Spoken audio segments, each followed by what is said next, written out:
You track everything: sleep, steps, habits, water intake. And you've just lived the perfect week according to your planner. But somewhere between morning routine and pipeline review, you lost yourself. Like you performed your week instead of living it. You think you need a better system, but what you actually need is the right foundation. This is the part I wish someone had shown me earlier. This is your core, your why, your signal, and your values.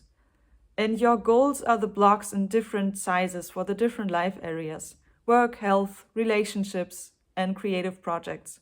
A centered block sits directly above the axis. It stacks, it's stable. You don't need anything to hold it there. A misaligned block sits at the side. And the more it drifts, the more energy you need to spend to keep it from falling. That energy drain isn't weakness, it's physics. I'll show you what that means in a moment, but first I need you to feel the difference. Earlier in my career, I built something nobody asked me to build. It took real time, and I could have done far less without anyone noticing. But I just couldn't not build it. My future self was reason enough. The next job had a Monday morning meeting, and I smiled my way through every single one of them. Maybe you know that smile. And somewhere in that period, I became a before-work gym person. Not because I'm disciplined, but because I needed one thing in my day that was actually mine.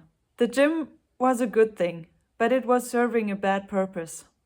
It was the only place I felt in control because the rest of the day felt like someone else's. I was more consistent at 6 a.m. lifting weights than I ever was at the job I was being paid for. That's not a discipline story, that's a signal story. So here's what I want you to do after this video. Draw this, literally. Draw a vertical line, that's you. And draw your goals. Place them where they belong. Centered if they're truly yours, and off to the side if they belong to someone else's version of you. A misaligned block might be the promotion you're chasing because it looks right on LinkedIn. And an aligned block might be the project you keep coming back to at 10 p.m. when nobody's watching. For each block that isn't centered, would you still pursue this if nobody saw you doing it? And does it make you feel scared and excited at the same time, not just one or the other?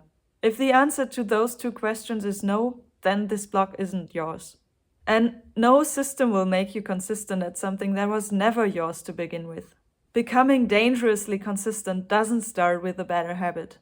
It starts with an honest look at what's actually on your axis. Some of these blocks you'll keep, some of them you'll move closer, and some of them you'll let go. But when your goals are centered, consistency stops being something you build, and it becomes something you notice. And you're already doing it, just not at the right things. You didn't find this video because you lack discipline. You found it because part of you already knew the system wasn't built on you. It's simple, but it's not easy. Consistency isn't a destination. It's a signal you keep calibrating. And that's what Connectively is all about. See you next Friday.